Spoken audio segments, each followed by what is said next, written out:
Let's determine the electric field for a semicircular arc with a uniformly distributed negative charge. So in this problem, we can exploit symmetry. So if we take a differential charge element along the arc, well, that's going to produce a differential electric field vector pointing towards it, given that we have negative charges. And by symmetry, we have the same thing on the other side. So we have the same element of charge that's going to produce an electric field vector that's pointing in the opposite direction. And therefore, the horizontal components of this electric field vectors are going to cancel each other out. And if we take the angle theta as follows, then we have the magnitude of the differential vector in the y direction is equal to the magnitude of dE sine theta. And we multiply this by 2 due to symmetry, which gives us the magnitude of the net vector in the vertical direction, due to both of these differential charges. And now we can make our substitution. So dE is 1 over 4 pi epsilon naught by the differential charge over the radial distance between this point to the charge squared. So we're going to take the radius of this circle to be capital R, which is constant,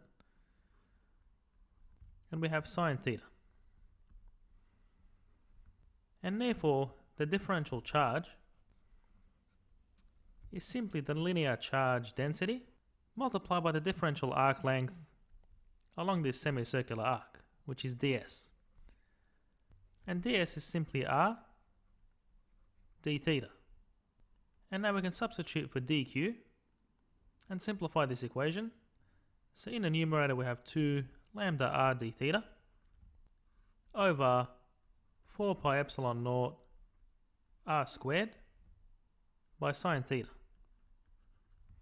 And what that gives us is lambda over 2 pi epsilon naught r by sine theta d theta.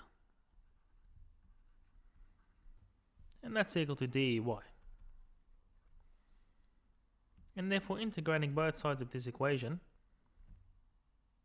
and keeping the constants outside the integral, we get the magnitude of the net electric field in the vertical direction due to the distributed charge along this semicircular arc.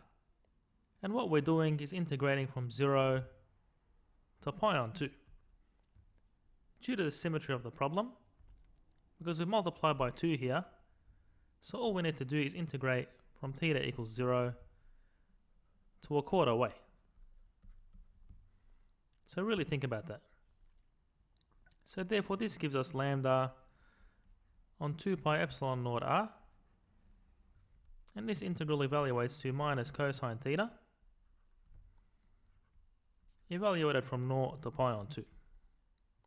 And therefore what we get is minus cosine pi on 2 is 0, and then minus cosine 0 is 1.